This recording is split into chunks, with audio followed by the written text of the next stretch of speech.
In today's episode of Vice Versa, we're going to be talking about GM building cars for Honda, talking in Waymo throwing shade at Tesla, the Solar Roof expansion picking up steam, and much more. And as usual, I am joined by the always insightful Ricky Roy. How you doing, Ricky? You're much too kind. You're much too kind. I'm doing well. Doing well. Life is good, man. I'm glad we're doing this. Episode number 8 feels like it's just flying by.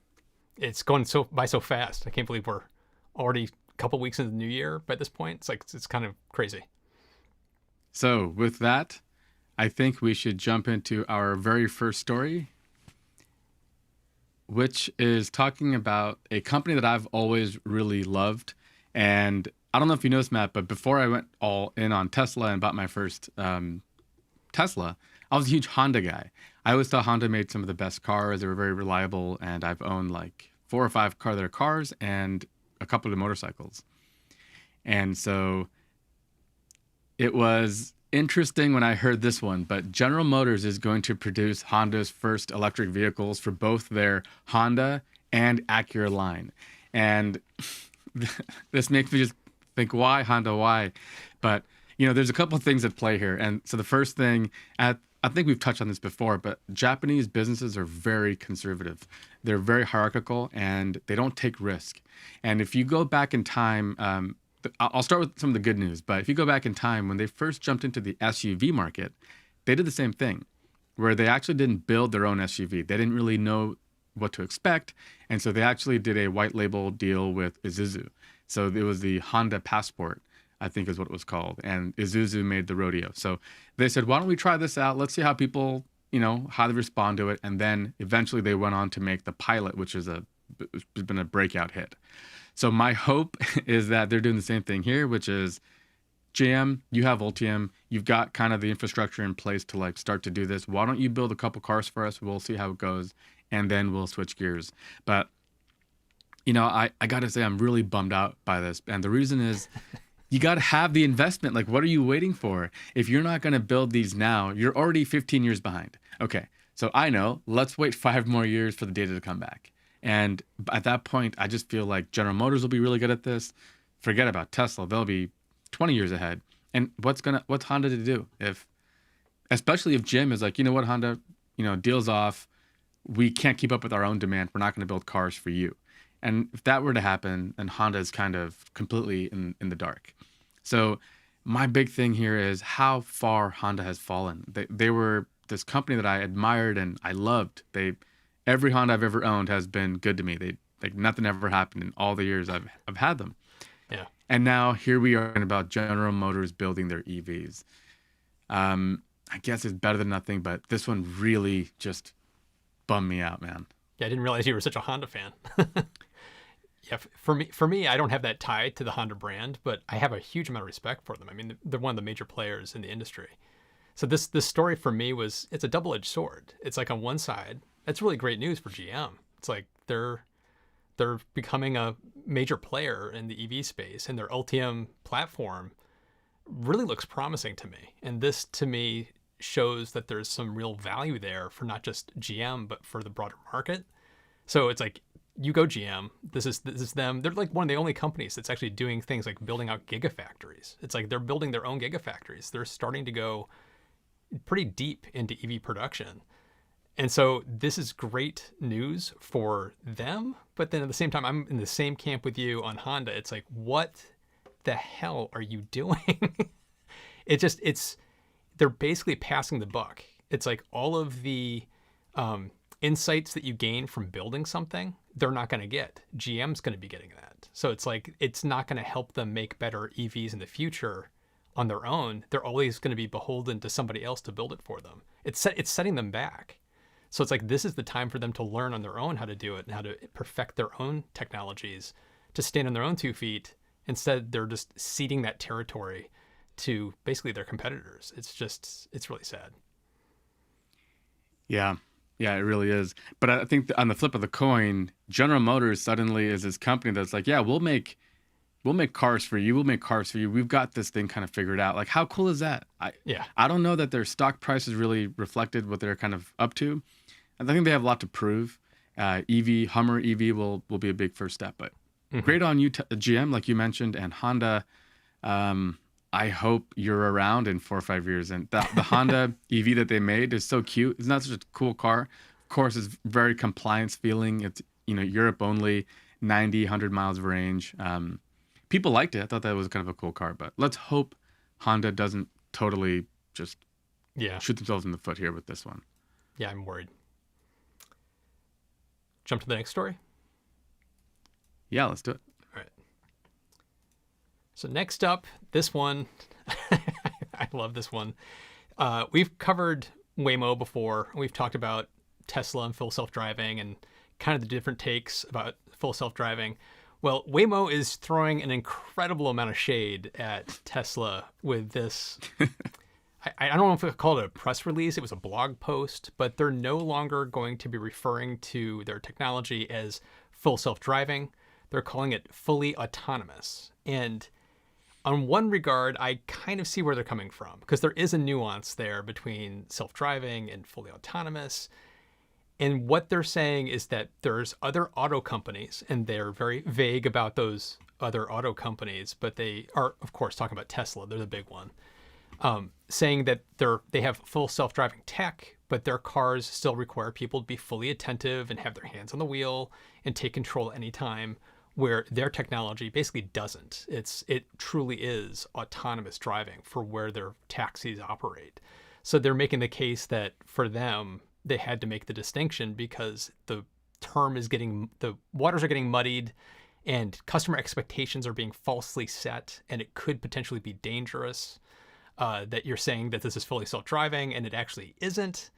So I think they do have like a little seed of truth there, but this to me was hysterical because it's just like, Waymo, why do you have to do this? It's like they are looked at as one of the leaders in autonomous driving.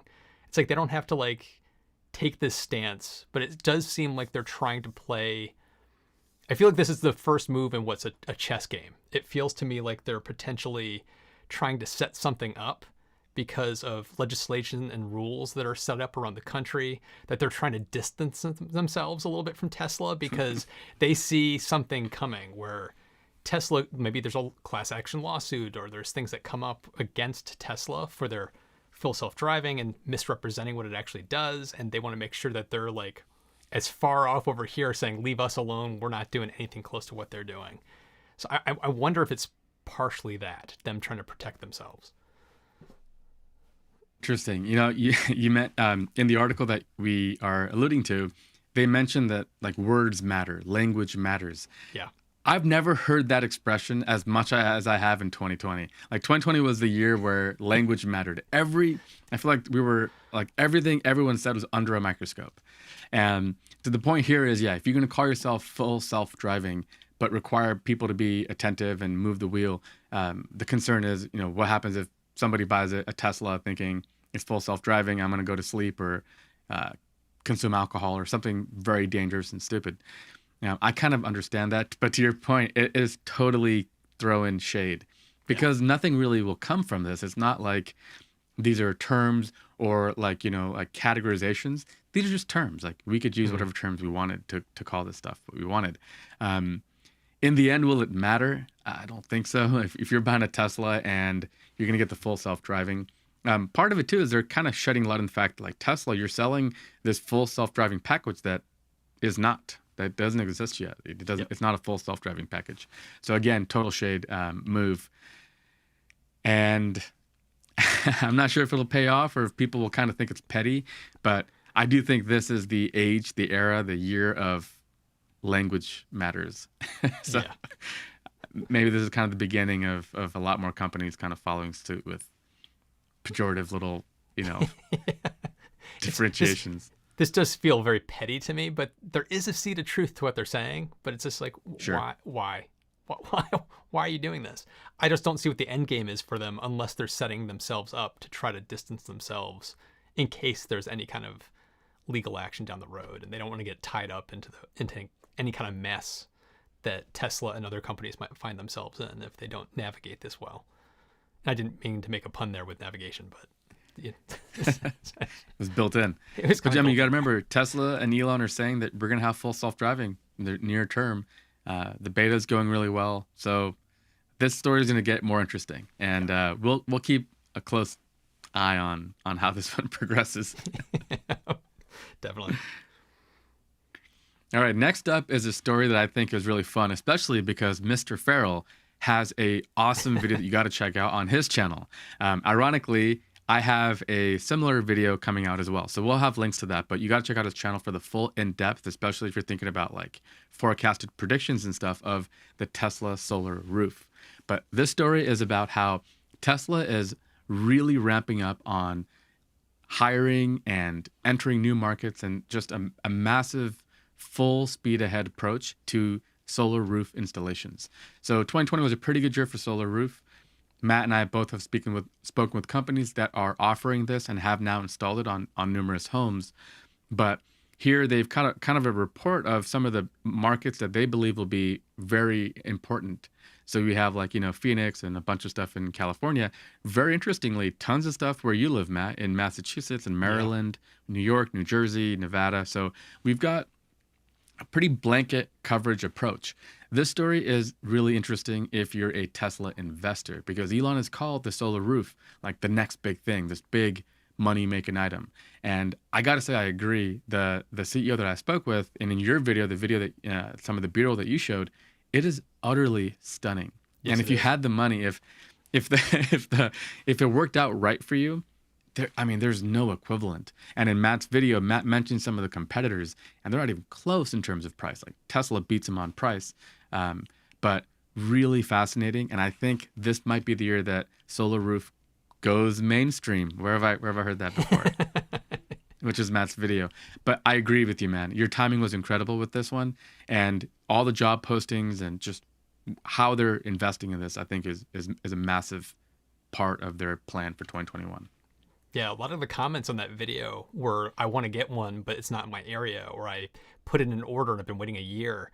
It's like, so when you put this article in, it was like super exciting news for me. It's just like, this is what we need to see. We need to see them finding partners to roll this out to more locations faster, because there's a huge demand for this thing. There is so much potential for it. And like you said, it's gorgeous. It's like the other options that are on the market, they're fine, but I don't know if you looked at them closely.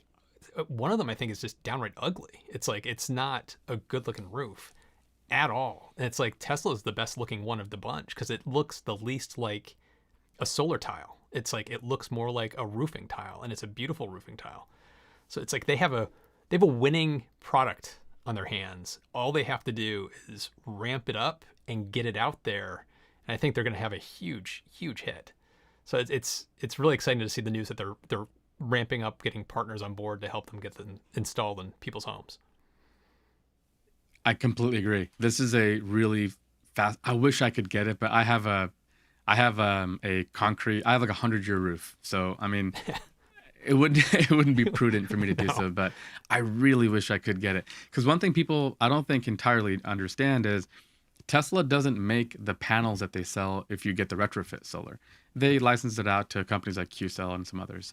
But this is their first actual solar product. And again, you got to give them credit for not investing in an area that didn't make sense. Like, for example, could you imagine if Tesla made a traditional solar panel? Why? You can try to compete with all those Chinese manufacturers that have full-scale production. Probably not. But this now, and it's gone through iterations. We're on V3, right? Is that right? Mm-hmm.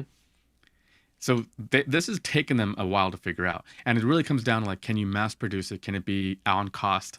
And how easy is it modular? And how easy is it to change out? In your video and in the CEO that I spoke with, I think they both live in really harsh climate regions. I think you did too. Yeah. It was 75 degrees here today. But hail and stuff, if something bad happens, like, how easily could you pop out one tile and have it changed out? Incredible what they've come up with here. So the beauty of it too is remarkable. It's all the little flashings and all the little pieces around it, the vent in your attic and everything gets changed out, and it has a matching uniform look. It does not look, my roof does not look like that. My roof looks like a old-fashioned roof with some sticks popping out and panels on it. And yeah, this is incredible. And by the way, Matt, I don't know if you touched on it in your video. Here in California, all new construction as of 2019, I believe it was, is required to have solar. And so how much solar you need is a function of like square footage and some other attributes. But so now California, we have really high real estate prices. And if you live in some of the more premium areas, like the premier neighborhoods, and there's a builder building houses with like retrofit, junky, old looking panels, or you have this community of new homes that have Tesla solar roof on them, which houses sell first and how much more money can you sell them for? I think they're going to be a breakout hit. And I think this is the year for them. I'm super excited, as you could probably tell. Yeah. The only downside is like first they have to get the rollout going. The second thing is they have to continue to drop those prices because it still is very expensive. And the gentleman I interviewed, Eric Weddle, he pointed out to me in the conversation that if you own a house that's $200,000 out in the middle of Nebraska, you're not going to want to spend $100,000 on your roof. But if you live in Colorado near Denver and you have a house that's $750,000, $100,000 in your roof makes a lot of sense. So it's like there's a value equation going on there. So until that roof product gets even cheaper still, it's going to still be a niche product in the broader market, but it's still going to make a huge dent, and it can be a huge seller for Tesla. And it's made in the Buffalo plant, so it's like that's what they make it in the Gigafactory. So one of these days, I'm going to visit you. We're going to have lunch or something, and we're going to go tour that plant. I'd love to do that. I want to go there. How so far bad. are you from? It's about Not too a far, right? 6 to 7 hour drive from here, actually. Okay, that's pretty far. Yeah. My East Coast geography isn't the best, but yeah, my parents live about an hour outside of Buffalo. They live in Rochester, New York, so it's like I could swing by my parents and go to the Buffalo Gigafactory. there you go. There you go.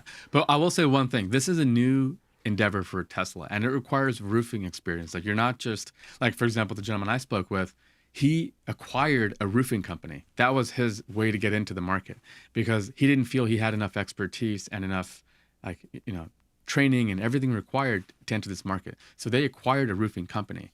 This is a roofing product. You have to learn about flashing and footings and all that goes into a roofing product. So you got to be patient, I think, a little bit and bear in mind that this is a new thing. The gentleman also mentioned that currently half of his jobs are Tesla paying him to remove the old roof and prepare it. And then Tesla's guys come in and finish the job. The other half is he does the entire thing.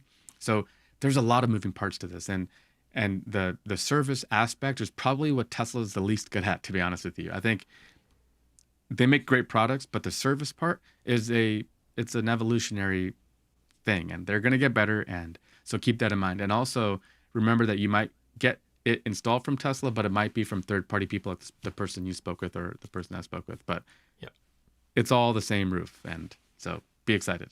Yeah, definitely. All right, so next up is Massachusetts passing a sweeping climate change bill.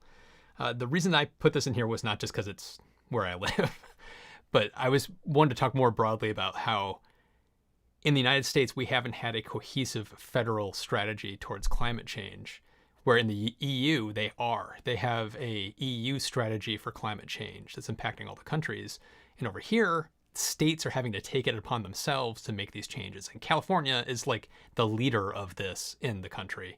And then a close second is Massachusetts. And so like we talked more recently about how California just passed that was an executive order where cars are going to have to be electric by 2035. Right. As part of this massive bill that Massachusetts has passed, it's the same thing. It's like in Massachusetts, cars will have to be electric by 2035. And the other things that they put in here are it's tons of stuff. There's the state's going to be net zero by 2050. And leading up to that, every 5 years, there's new regulations going into place to step our way up to that. There's major requirements for buying offshore wind energy, emission reduction goals for the Mass Save program, which is the program that's all about solar panels in your homes, making your furnace more efficient. So the Mass Save program is really important for all of the residents of Massachusetts. So they're going to be beefing that up even further. There's environmental investments for lower income communities, which is something that tends to get forgotten about when we talk about this stuff. So there's stuff earmarked for specifically that. Renewable energy workforce development programs, which is about training programs to get people ramped up for jobs in this market. And beyond the banning of the gas cars, they're also beefing up and improving the natural gas lines here in Massachusetts, where I don't know if anybody remembers, but a handful of years ago here in Massachusetts, there was a massive series of explosions because the gas company was doing some service and did a horrible job, and it caused like $50 million of damage to people's homes, and people died. It was bad. So there's money in there to try to prevent stuff like that from ever happening again as well. So it's things like this that we're starting to see more and more of. And even states like Wisconsin, they're switching from coal to solar pretty quickly, but it's not coming from state directives. It's coming from the utilities themselves because solar is so cheap. Some of the utilities there have actually stated that they're going to be net zero by 2050, and they're stepping their way there now by ramping up their solar implementations right now. So it's really cool to see how different states are really starting to take leadership roles in this to try to kind of push everything forward. It's like a series of dominoes. It's like you have California, and then you have Massachusetts, and you're probably like New York. You have all these states that start to fall in line. So even without the federal strategy, there's going to kind of be a groundswell moving. And here in the U.S., we've made some news recently with some stuff happening here that's not so great. But with the new administration coming in, there's going to be some actual federal guidance on environmental stuff as well. So it's like there's going to be a lot of movement in the next couple years. There was supposed to be a peaceful transition of power. Is that still happening? Do you know? That's what I was alluding to. But yeah, that's supposed to be happening.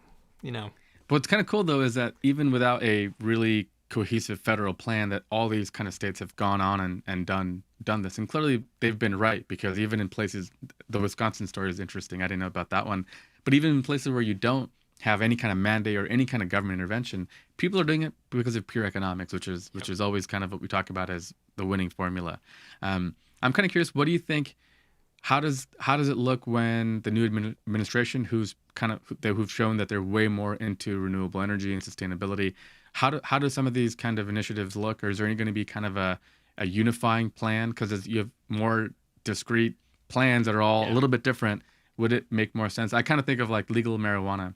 Even though marijuana here in California is legal, I believe it is there as well. It is too. You can't, but it's not federally legal, which means that if you're a dispensary, you can't put the money into a bank because it's not legal federal.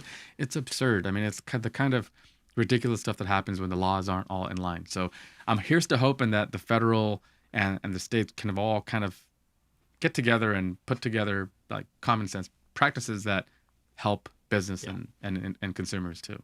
I think they will. I think a lot of what we're going to see roll out over the next few years is going to be modeled after California and Massachusetts. I think it's going to be a lot of that, where I don't know if we'll see a gas car ban by 2035, but we'll probably see a lot of the regulations leaning in that direction. We'll probably see, the extension of the solar program, which we've already seen happen. We'll probably see the tax credit for EVs getting beefed back up again, or some kind of incentive program being beefed up around it. So it's like, I think we're going to see a lot of really good movement that's going to kind of force the hand of the states that are dragging their feet, but it's going to be modeled after what we're seeing other states already doing. Yeah. And I think yesterday was a tough day for probably everybody. I think you guys don't know what we were talking about. It was tough. But even all the while, I was kind of watching the news or watching the stock market to see, like what's happening. And I will say, like, just sustainable energy or renewable energy kind of stocks, or people who work in that landscape, all those stocks are on a tear right now. They're all-time highs and doing really well. It kind of shows you like where the future is headed, and especially with like Democrats, soon to be in office and also in the Senate and stuff. There's kind of a groundswell, and I think we'll all benefit from that. Definitely. All right. Are we already on number 5? Final story? Is this the final story? I think this is the final story. Wow, how quickly the time flies. All right, this one is also really cool. We had a story on the board to talk about Tesla reaching an all-time high. What's funny is the article that we were reading when we put it on the board was out of date already, because now they're at an all-time high, and there just seems to be no end in sight. There was a funny gentleman on Twitter who mentioned, normally you want to buy low and sell high, but I think with Tesla you just buy high and sell high. Yeah, maybe that's the economics of Tesla. But this story is about how they've already sold out on all of the all the available Model Y inventory that they had for China. So the Tesla Model Y is officially being manufactured in Shanghai, China, Gigafactory, which is already pretty cool, especially if you're watching those numbers as in terms of 500,000 deliveries in 2019 and how to get to 1 million. Well, the Gigafactory in Shanghai is going to be a big part of that. And they're already making 3s. They have been for a while. The Ys that they're making, they're still ramping up. So they're not at full rate production. But the ones that they're making have already been sold. They're all sold out. So now if you were to buy one today, the delivery date would be in Q2. Pretty amazing that they're already doing this, that they've already gotten the car up to speed and that they've ramped up production. What actually I think made me want to put this story on the board is the margin on this car. I was reading an article that says the margin is around 29%, which is a ludicrous number. That is not automotive territory. Like we're talking like iPhone territory almost, like Apple luxury product territory, which is not what the other brands are seeing. And I think part of it is labor efficiency improvements there in China, raw good, just everything. All the costs I think are lower, and as a result, the margins are probably even higher for these Model Ys in China. So Shanghai not only is the biggest car market, but I think if for the companies that are producing cars there, it's going to prove to be the most lucrative and most profitable as well. So this is the sort of news that I think will propel Tesla stock in the 2020-21 year and how they reach that 1 million delivery mark, which might be possible. I think it's more than possible. I think they're going to do it. I don't know if you saw, Ben Sullins actually did a recent video where he broke down his predictions of what they're going to be able to do, and he basically was showing how they're going to do it.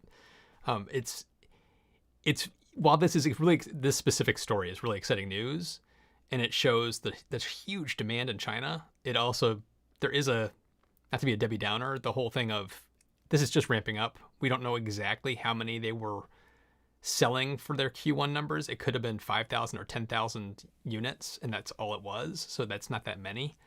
But at the same time, it does show that there is incredible demand that's like pent up demand that's going to satisfy whatever they can produce, most likely in China. So they're going to hit that million.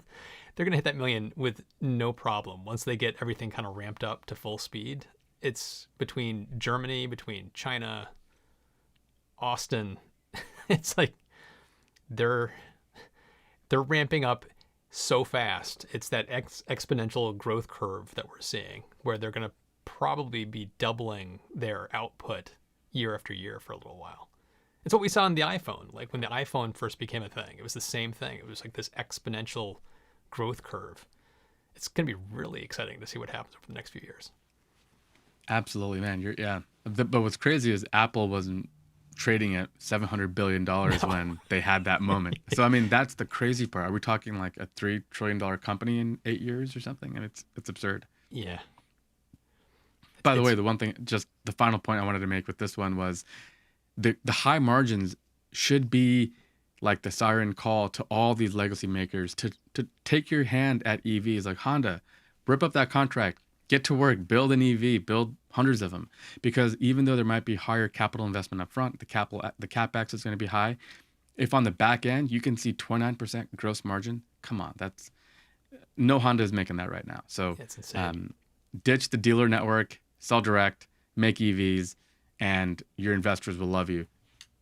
Although maybe 2 years from now or 3 years from now, there might be a transitional period, but long term, I think you'd be better off.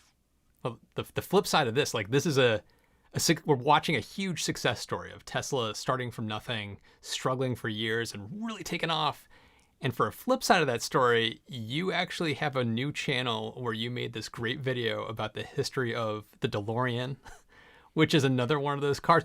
A car company that came out, had all the buzz, everyone was super excited about it, and the way they flamed out was so unique and so spectacular. And I just want to let everybody know, you got to go check out his new channel because it's a great video breaking down the DeLorean. It's so cool. Man, I'm such a bad promoter. We talked about this and I was going to promote this new channel. I totally forgot about it. Thank you, Matt, for reminding me. But yes, I've been thinking about how to move forward with my channel because I think it's the response to the different things I've tried have been a little bit tricky. So I've decided for my storytelling, which I love telling a great story, We're going to talk about the history, the rise and fall of companies on a new channel that I created called Good Company. And I'll put a link in the description. Our first episode is out. It's on DeLorean. Yeah, FBI stings and operations and cocaine. Yeah, it's an incredible story. And cocaine. It involves cocaine. Click it just for that. But I mean, it's a great story. I did a video also on Tucker. You remember the Tucker car? Oh, yeah. It was a really cool, innovative car in the 50s. Again, it kind of shows you how hard it used to be to make cars and that there's so much capital investment now. People are just, if you're smart and you have an idea, there is money. And so for any of the entrepreneurs out there, this is a great time to be alive. It really is. Before we go, if you haven't already, be sure to subscribe to the YouTube channel. We're live every Thursday night at 5 p.m. Pacific, 8 p.m. Eastern. And if you're here live, you can take part in the Q&A that we do after the news. Or if you prefer, you can listen on the go and subscribe to our podcast, which you can find on viceversa.show. And it would be really helpful if you could also give the podcast a rating and a review on the podcast platform of your choice, like Apple Music. It really does help. And thanks again to everyone. We'll see you in the next one.